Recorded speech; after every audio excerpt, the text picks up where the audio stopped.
Hey guys, this video is going to be about the to-do lists I did. Um, this is probably the biggest app I've made so far, like in my portfolio. So this will be a bit longer video than what you might be used to. Also, it's not just the front end. I've got my development server there. I've got the to-do lists are being saved into a database. I'm using MongoDB. I'm using Mongoose in my Node.js. So there's quite a bit to be covered. I'm not gonna go over everything, I think, because it's like quite a lot. I've got two versions here anyway. So I've got my app.js where we are saving everything to the database, which is an async function somewhere down here. Like, it's been ages since I've done this, but there we go. So get data from database. There we go. There's one route. And then we have save data to database. Again, I'm just using the async await with Axios. And yeah, that is it. Cool. And by the way, I'll probably find stuff that's like super weird because it's been some time since I've done this, and like it was super frustrating to do it, and so there's probably some redundant code that doesn't even need to be there and things like that. So I think it's going to be quite interesting to have a look at it, and I'll probably make a video at some point just like refactoring this and like showing you how the process goes, because this is insane. So yeah, let's have some fun with this, and I'm going to disappear, and we're going to go into the code and see how the app works and what it can do for us. Go. So I'll see you in a sec. Okay, so this is app.js. The app2.js, basically what that does is it saves everything to local storage rather than saving it into a database. So if you want to use it just on your local machine, or like you just don't want to have the node modules and you don't want to have the server and all of that, then you can just swap the app.js for app2.js and basically just get rid of everything else. Just use the index HTML and style CSS, and that's all you will ever need, because everything else is basically done just so that we can connect to a database. Alright, so let's actually turn everything on. So first I'll run my terminal and I'll start Mongo, because I am using a MongoDB database, and I'm running with Homebrew. So I've got brew start, so it's basically I have Mongo already running automatically with my machine running, so I don't need to do that. If you don't have that, by the way, I'm running on the community server, so this is not actually online. You would need to connect to the Atlas server. That's a different thing. So this is just for development, so I'm only running it on my machine anyway. So yeah, if you would do it that way, then yeah, the local storage is probably the right way to go. But I just wanted to use the data. I wanted to see how complex it will be, and then I regretted the decision big time. But it's really good practice. So you know, here we go. So we've got that, and now I'll go for node-mon server.js. There we go. Server is running on localhost. So let's go to our localhost 3000. That's our rep. I'm actually going to delete everything. Oh my god. Clicked on things. And I'm going to go save changes. Okay, I'm going to reload. There's going to be nothing here. So what the app does is that when you create a task, I don't know, a useless task, and you can choose, the urgency of the task. I don't know, let's say you should do it. So actually, let's do it now. And we're going to add the task. The task goes into the first list, right? So I'm just going to save it. If I save it, hopefully, yeah, the task stays here. Amazing. If I want to delete it, I'll just delete it, and there's a message with a pretty short timeout. I'll show you where that is. Probably change that to a longer one. But let's put it back in.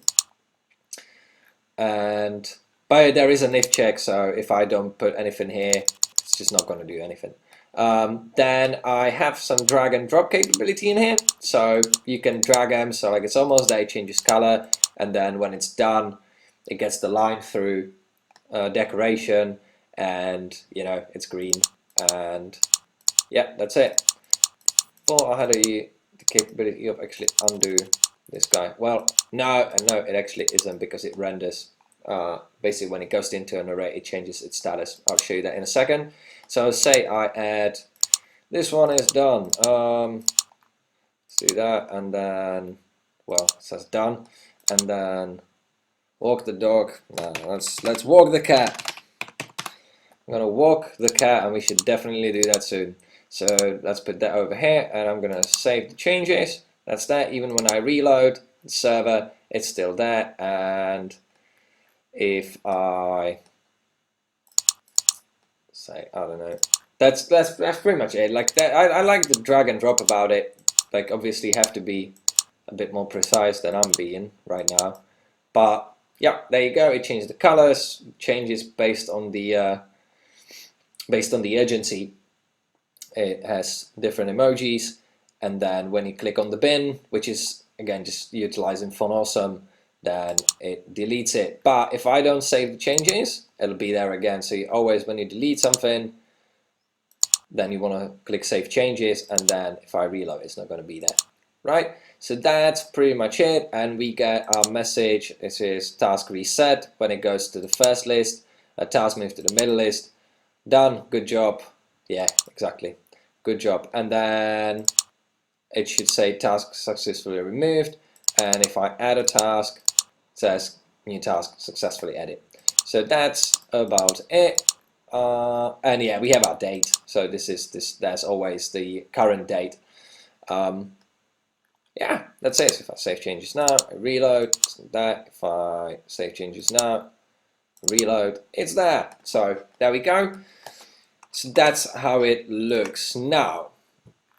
As per, let's start with the server. So now server, I'm using Express, and I'm using body parser, and I'm using Mongoose for the MongoDB, because I really think, like, sometimes you really want to learn stuff without the frameworks. Like, say you want to learn JavaScript without using any framework, but when you're working with something like Node.js, you want to use Express like pretty much straight away. Like, unless you're, again, if you're a dedicated backend developer, I guess then you want to learn it like properly. But I spent maybe a day on Node.js, or maybe 2 days on Node.js before I went like, wait a minute, what? Express is what? How does it what? And like, since then, without Express, there's no point, because whatever you do in Node.js on like 20 lines, you can do in Express in like 3 lines. It's absolutely amazing. But sorry, I'm ranting. Anyway, Mongoose is the same thing. Like, if you're trying to connect to a database just like to MongoDB without the Mongoose, good luck. Like, it's just so frustrating. It takes ages. Like, you have to write out so much code, whereas with Mongoose, it's super easy. So here we go. Again, just starting the server, easy, just on the server on port 3000, and then just console logging it so I can see. I actually have some true stuff here, but that's just when I reach the database. I think I have a check somewhere over here. Let me actually find it. Oh my god. Console log, that's not the one. There we go. Console log error. That's not the one. I know, it's somewhere. I'm just not too eager to actually find it at the moment. I don't care. So, space not found, code name, okay. Well, there we go. It's running. Oh, that's the other one. Cool. That's of no concern. So there we go. Here's our route. So again, like, it could be done so much nicer, but when I was doing it, I was just trying to get it done. So this is basically code before refactor. I do apologize. I'll put it on GitHub anyway, but as soon as I can, I'll probably put the revised and refactored version up there. But yeah, so you have post, route for post, route for delete, and then just a home route, which again is .post. So this actually, yeah, so here it should be .post. This is this could be .delete, and here should be .get. But again, like I said, it was a bit frustrating. But we have everything over here. So we're sending to a database based on a schema, and then task.save. That's there. Our schema should be up here. Yeah, there we go. Mongoose schema. So we have name as a string, ID as number, urgency string, status as string. That's it. That's literally all it is. And thing I'm actually grabbing now, the ID is grabbed from the front end. So that's literally it for this guy here. I'm just serving static files here. So that's the app.js, index HTML, and style.css. So those are my 3 static files that I'm serving from my server over here. Cool. So if just go to the index, I don't think there's even a point because this is just super easy. There's very little to be done. There's just the to-do list. I've got just a bunch of containers, which is for those 3 lists, and then I've got the form section, and this is literally all it is. Yeah, so this is basically this. This doesn't even need to be here anymore because I'm dynamically changing this. So yeah, that's all there is to the HTML. CSS, again, if I knew, well, actually, no, I don't think that this actually matters. There's some keyframes, just so when we're going around with these guys, so they're like a bit nicer done. But I think it's actually, if there's another child,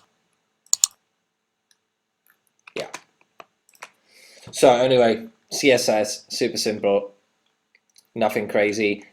What's actually like, let's go to the interesting stuff. So this is a bit of a hybrid, so I am using quite a lot of OOP, but I'm also doing lots of declaring the elements before I actually get into my classes, which is like kind of a no-no. Kind of want everything inside inside of your classes, just so that it's like for readability. So again, this can definitely be done better, but again, it's for me this was more about the functionality, but I will refactor it and then show you guys everything like how it's supposed to be done. So we have our class form where we take all the inputs, which is basically just 3 inputs. One is the text, one is the urgency, and the other one, I think there's another one. No, it's just the urgency. So that's it.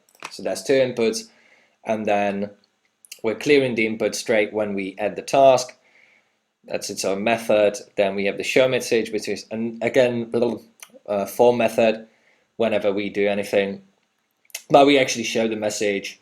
I think, am I using a static? No, I'm actually instantiating it. Okay, that's that, and then there's the set timer for the visibility of. I might make that 2 seconds actually for the messages, so that it stays a bit longer. That's about it. And then we have our class task where whenever we make a new task, this is what it gets. It gets an ID. I'm making it with just floor mathed up random times, I think million, something like that. So it's not really a unique ID, but unless you have a million things to do and you need to keep track of them, you should be kind of fine. Task title, task urgency is again, that's the do it now, do it soon, do it whenever. And then task status is if it's, so it always starts with like not, ready to go. And then when we move something, it changes. If we move it to another list, it changes this status to either, the middle one or the done. I'll show you in a second. So a rendering item is a method for the task item, where in the constructor we grab the task that we have and then just map all of these properties, all of these props already onto this onto the task item, and then in the render item we just give it the draggable option, and then we just render. the item based on whatever class or whatever urgency and whatever the title is. And then we have, yeah, so now drag ID. That was actually a hell of a challenge, because this is actually wrong. It shouldn't be done like this. So the drag ID should like live within the task list, and it should live within the these functions, like these methods, the connect drag and the connect droppable and that. But I just, for some reason, I couldn't make it work.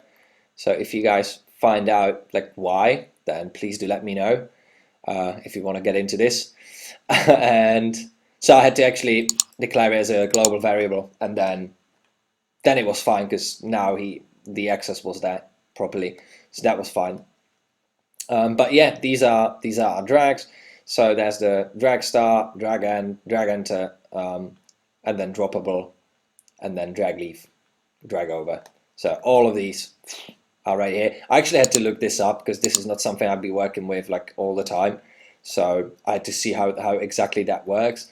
So it might not actually be like the best practice how this is done, but I was more about making it work. And then yeah, so we have the list container. Basically, this is the function where changing the status.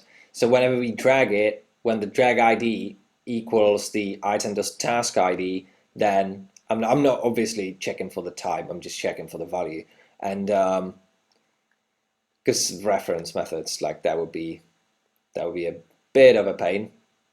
I don't think it's even possible. Maybe it is. I don't know. I don't think it is. So yeah, item the task status new or in progress or done based on where this is. I mean, it is kind of, almost like it is a nested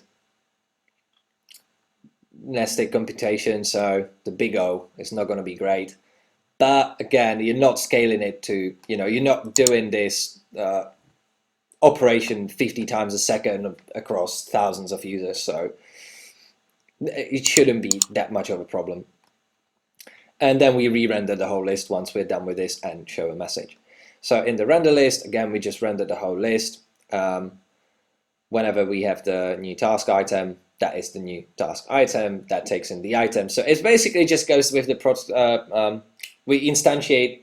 How I usually structure it is I go from the smallest bit apart from the form, because that stands apart kind of, and then I go from task through task item through task list all the way to the I think I call it overload, but it's basically the app. Yeah, or app. Yeah, sometimes I call it overload, just out of fun. But yeah, so it's actually a lot of code. I was thinking about splitting it into some of the ES6 modules, because they're quite nice, where you just write an export in front of whatever you want to export and just get on with it, instead of doing some like other stuff that you would have to do with the older version of export, modules. So that's pretty much it. Then we have the saved database. Again, that's an asynchronous code. So async away axios and go. But yeah, these are it's just like the routes are completely like wrong. Like they obviously work because you can name them whatever you want, but don't do this. Just like if it's post, make it through the post route. If it's delete, make a delete route. I do apologize about this. I'm gonna refactor it whenever I can, whenever I get to it, because this is quite embarrassing actually. And yeah, we want to set the headers, otherwise course starts screaming at you. So that's always a good thing. Just like give it the headers, otherwise it's a nightmare, because the cross-origin stuff in Google, in Chrome, or I think in any browser, will just scream at you and it will not work. And then yeah, that's just database button, which is the save to database, which is this function here. So yeah, that's pretty much it. And again, in the app 2, all we have here is the difference is that we are this basically, if you don't have the database, this is all you need to store and get your data, and then obviously you wanna instantiate the method wherever you need it. So if you would need it on more places, you can either make it static or just instantiate the class. Cool. I think that's it. That's all I wanted to talk about. This is already extremely long, so I do apologize for that. Again, the code can be found on GitHub. If you want to refactor it, be my friend, be my guest, and you will be my friend if you send me a refactor version like that's much better than this one. And I'll be like, oh yeah, man, that's how it's done. So again, this is it, and thank you for watching, and I'll see you at the next one. Cheers, bye.